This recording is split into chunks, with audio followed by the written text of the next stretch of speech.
भारत एक और नए षड्यंत्र से बच गया है और ये षड्यंत्र किसी बाहरी ताकत या बाहरी देश का नहीं था। ये देश में ही मौजूद उन लोगों की तरफ से किया जा रहा षड्यंत्र था जो ये नहीं चाहते कि भारत डिफेंस के मामले में ताकतवर बने या व्यापारिक दृष्टि से आत्मनिर्भर बने, और इसीलिए भारत के बढ़ते कदमों को रोकने के लिए हर स्तर के ऊपर प्रयास होता है। इस बार भी हुआ, लेकिन मुंह की खानी पड़ी है। कोर्ट ने साफ तौर पे कह दिया है कि आपकी तमाम आपत्तियां खारिज की जाती हैं। जिस प्रोजेक्ट की आप बात कर रहे हैं वो रणनीतिक महत्व का है, लिहाजा इस पर कोई रोक नहीं लगाई जाएगी। आज हम बात करने वाले हैं ग्रेट निकोबार प्रोजेक्ट की, जो भारत सरकार का एक मेगा डिफेंस और ट्रेड प्रोजेक्ट है। ये प्रोजेक्ट अंडमान निकोबार जो द्वीप समूह है हमारा, उसके सबसे साउदर्न द्वीप, दक्षिणी द्वीप ग्रेट निकोबार पर बन रहा है।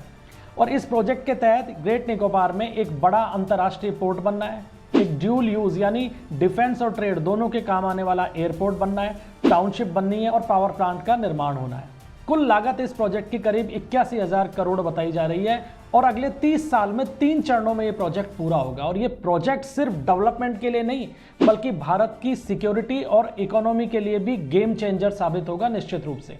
आज हम बात करेंगे कि ये प्रोजेक्ट है क्या, किस तरीके से भारत के डिफेंस के लिए जरूरी है और किस तरीके से ये भारत को ट्रेड यानी व्यापारिक दृष्टि से सुपर पावर बना सकता है, इसकी जरूरत क्या है, इसका सामरिक महत्व क्या है और चीन को ये किस तरीके से काउंटर करेगा। दोस्तों, सबसे पहले बात ये करेंगे कि ये जो ग्रेट निकोबार प्रोजेक्ट है ये डिफेंस की दृष्टि से क्यों जरूरी है।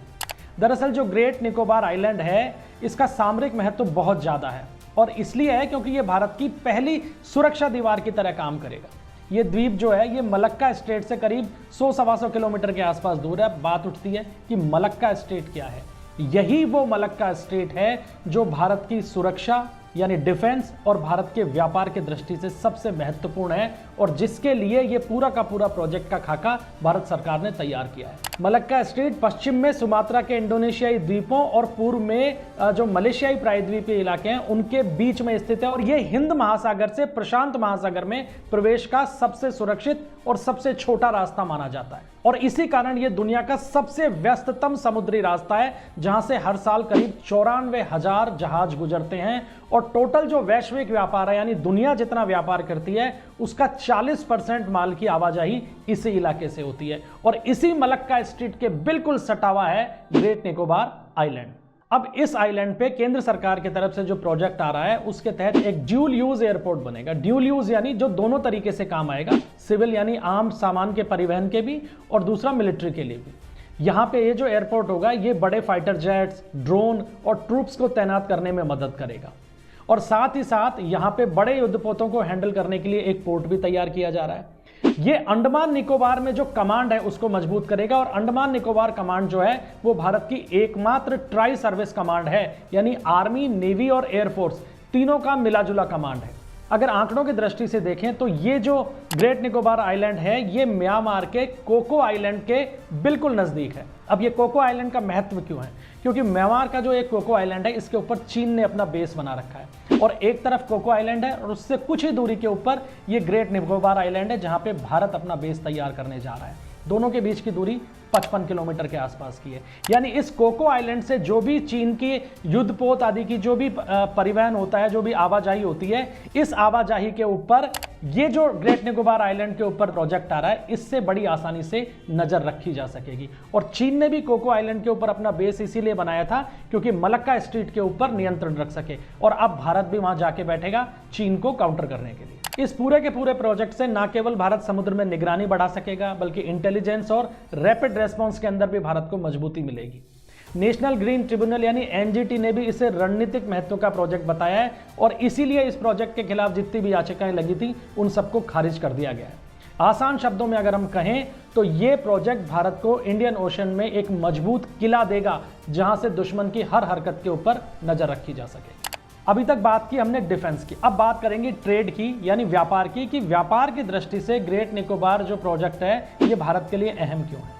देखिए, दरअसल क्या है कि भारत का 75% 75% ट्रांसशिप्ड कार्गो जो है वो विदेशी पोर्ट्स यानी सिंगापुर, कोलंबो या दुबई पर होता है। अब सवाल ये उठता है कि ये ट्रांसशिप्ड कार्गो क्या है, यानी जहाज से जहाज पर माल ट्रांसफर करना। दरअसल समस्या यह है कि भारत के जितने भी बंदरगाह हैं उनमें से अधिकांश, जो कि मुंबई और चेन्नई भी शामिल हैं जिनमें, वो गहरे पानी वाली नहीं है, यानी इनके अंदर बड़े जो जहाज हैं, कंटेनर जहाज, वो सीधे बंदरगाह तक नहीं पहुंच पाते हैं और ये भारत के लिए बहुत बड़ी समस्या है। इसलिए होता क्या है कि भारत जब कहीं से माल मंगाता है तो उसको सबसे पहले ये जो बड़े कंटेनर वाले जहाज हैं ये उन पोर्ट्स के ऊपर भिजवाने पड़ते हैं जहां पर इनके जाने की सुविधा हो। इसलिए भारत जो माल मंगा रहा है वो सीधा भारत में नहीं आ रहा है, वो कहां जा रहा है, वो पहले सिंगापुर जा रहा है या कोलंबो जा रहा है या दुबई जा रहा है, वहां पे फिर उनको छोटे जहाजों में लादा जाता है और फिर भारत में लाया जाता है। अब इसके कारण क्या होता है, एक तो समय ज्यादा लग जाता है, समय तो लगेगा ही, जब बीच में आप माल उतार रहे हो उसको शिफ्ट कर रहे हो और फिर भारत ला रहे हो तो समय ज्यादा लग रहा है। दूसरा क्या होता है, इसकी लॉजिस्टिक लागत बढ़ जाती है कि एक तो एक जहाज सीधा माल लेके भारत में आ जाए और दूसरा बीच के अंदर दूसरे जहाज में उसको उतारना पड़े, चढ़ाना पड़े और फिर भारत आए। तो ये जो लॉजिस्टिक की लागत है करीब 15% पड़ जाती है। यानी जो चीज भारत में 100 रुपए में आ सकती है वो 115 रुपए में आती है। यानी भारत के अंदर जो आयात हो रहा है वो भी महंगा हो रहा है और जो भारत भेज रहा है बाहर माल वो भी महंगा पड़ रहा है, क्योंकि हम जो माल भेज रहे हैं वो भी पहले छोटे जहाजों से इन तमाम जो बड़े पोर्ट्स हैं सिंगापुर, कोलंबो, इन तक जाता है और फिर यहां से बड़े जो कंटेनर वाले जहाज हैं उनके ऊपर लादा जाता है और बाद में दूसरे देशों को भेजा जाता है। यानी जो ये आयात निर्यात है ये लगभग 15% तक भारत को महंगा पड़ जाता है। और तीसरा नुकसान इसका ये आ रहा है कि हमको पैसे और देने पड़ रहे हैं। यानी जो ये बड़े पोर्ट्स हैं, जैसे श्रीलंका का कोलंबो पोर्ट है जिसको हम ट्रांसशिप्ड कार्गो के काम में लेते हैं, यानी वहां तक गहरे पानी में चलने वाले बड़े कंटेनर जहाज आ जाते हैं और भारत वहां माल पहुंचाता है और वहां से आगे भेजता है, तो श्रीलंका हमसे कमा रहा है। अब ग्रेट निकोबार प्रोजेक्ट जो है वो इस समस्या का समाधान है। ये प्रोजेक्ट भारत को एक बड़ा ट्रांसशिपमेंट हब बना देगा। यानी सिंगापुर और हांगकांग में जिस तरीके का धंधा चल रहा है और वो जो अरबों डॉलर कमा रहे हैं केवल माल को एक जहाज से दूसरे जहाज में शिफ्ट करने को लेकर, वो धंधा अब भारत के भी हाथ में आ जाएगा। यहां जो Bharat international container transshipment terminal शुरू कर रहा है, यानी भारत यहां पे वो बंदरगाह बनाने जा रहा है गहरे पानी का जहां तक बड़े शिपमेंट वाले यानी ज्यादा कंटेनर वाले बड़े जहाज भी आ सकेंगे। तो ये जो बंदरगाह भारत तैयार करेगा ये साल भर में शुरुआती दौर में 4 मिलियन कंटेनर को हैंडल करेगा और बाद में इसकी संख्या बढ़ाकर लगभग 14 मिलियन कंटेनर तक की जा सकेगी। और ये पोर्ट मलक्का स्ट्रेट के चूंकि एकदम नजदीक है तो भारत को ट्रेड का बड़ा हब बना देगा। पहला फायदा तो ये होगा कि भारत को जो लॉजिस्टिक के ऊपर लगभग 15% ज्यादा खर्च करना पड़ रहा है वो खर्च नहीं होगा।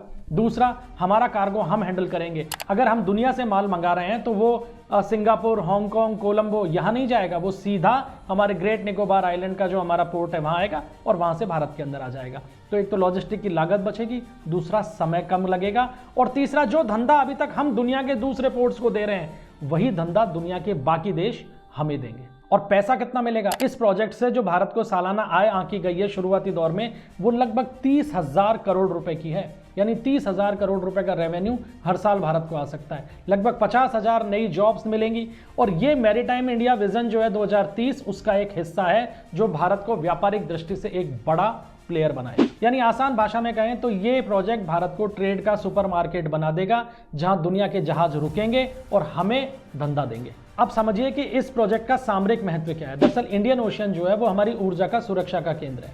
80% तेल जो हम मंगाते हैं वो यहीं से आयात होता है, इसी मलक्का स्ट्रेट से होकर आता है। लेकिन चीन की जो स्ट्रिंग ऑफ पल्स रणनीति है वो भारत के लिए बड़ा खतरा है। यानी चीन भारत के चारों तरफ बेस बना रहा है। उसने पाकिस्तान के ग्वादर में बनाया, श्रीलंका के हम्बनटोटा के अंदर एक पोर्ट ले लिया और जो म्यांमार का कोको आइलैंड है वहां पे उसका बेस है और यहाँ पे वो पोर्ट बना रहा है, बंदरगाह बना रहा है, लेकिन उसको अपने नेवल बेस की तरह काम में ले रहा है। यानी धीरे धीरे भारत को घेरता जा रहा है। ग्रेट निकोबार प्रोजेक्ट जो है वो इसी को काउंटर करेगा। ये जो द्वीप है ग्रेट निकोबार द्वीप, ये चीन की 80% तेल सप्लाई के रास्ते पर सीधी नजर रखेगा। इस प्रोजेक्ट से भारत की जो मैरीटाइम डोमेन अवेयरनेस है वो मजबूत होगी। यानी समुद्री गतिविधियों की जो रियल टाइम ट्रैकिंग है, निगरानी है, वो भारत कर सकेगा। और इंडोनेशिया के सबांग पोर्ट से केवल 80 किलोमीटर दूर है तो दोनों देशों के बीच में व्यापारिक संबंध भी बढ़ सकते हैं। वहीं रणनीतिक रूप से बात करें तो यह भारत की एक्ट ईस्ट पॉलिसी जो है उसको बूस्ट करेगा। इसीलिए एनजीटी ने भी अपने फैसले में साफ तौर पर कहा है कि ये जो प्रोजेक्ट है ये विदेशी शक्तियों के दबाव को काउंटर करेगा। चीन का नाम नहीं लिया लेकिन उन्होंने ये कहा है कि विदेशी शक्तियों के दबाव को काउंटर करेगा। अंडमान निकोबार द्वीप समूह भारत की पहली लाइन ऑफ डिफेंस है जो म्यांमार, थाईलैंड, इंडोनेशिया और बांग्लादेश से समुद्री सीमाओं को साझा करती है। अब इस प्रोजेक्ट में कई बाधा भी आई है। मुख्य रूप से सवाल उठाए गए पर्यावरण को नुकसान और जनजातीय जो वहाँ का स्ट्रक्चर है उसको होने वाले नुकसान को लेकर। करीब 166 वर्ग किलोमीटर में फैला हुआ है ये ग्रेट निकोबार आइलैंड और 130 वर्ग किलोमीटर में यह जंगल डाइवर्ट होगा। और एक अनुमान ये लगाया जा रहा है, यानी जो आंकड़ा बताया गया वो ये बताया गया कि 10 लाख पेड़ कटेंगे साहब, और यहाँ की जो भौगोलिक जो पारिस्थितिकी तंत्र है यहाँ का वो भी इससे नष्ट हो जाएगा। लेकिन ज़रूरी भी है, क्योंकि भारत ने अभी तक भारत से बाहर जाकर कोई नेवल बेस तैयार करने की कभी कोशिश ही नहीं करी, जो कि दुनिया के अंदर अब बहुत ज़रूरी हो गया है। चीन लगातार घेरता जा रहा है। लड़ाई आज के दौर में आमने सामने की कोई नहीं लड़ रहा, और जो परमाणु शक्ति देश हैं वो आपस में लड़ते भी नहीं हैं।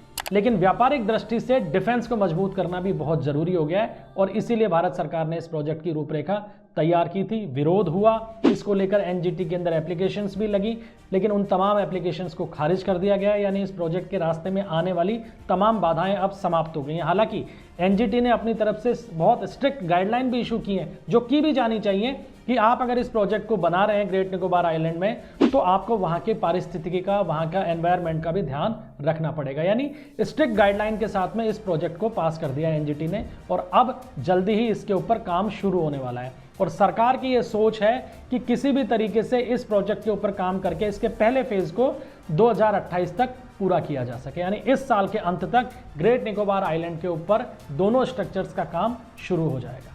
तो दोस्तों, ये जो ग्रेट निकोबार प्रोजेक्ट है, ये ना केवल भारत के डिफेंस को मजबूत करेगा, बल्कि भारत को ट्रेड के सेक्टर के अंदर भी एक बड़ा प्लेयर बनाएगा, और इसके साथ साथ चीन की जो बढ़ती गतिविधियां हैं उनको काउंटर करेगा। आप क्या सोचते हैं? अपनी राय कमेंट सेक्शन में जरूर दीजिएगा। वीडियो अगर पसंद आया हो तो इसे लाइक कीजिएगा, शेयर कीजिएगा, और चैनल को सब्सक्राइब जरूर कीजिएगा। मिलते हैं अगले वीडियो में, तब तक के लिए इजाजत दीजिए। जय हिंद, जय भारत।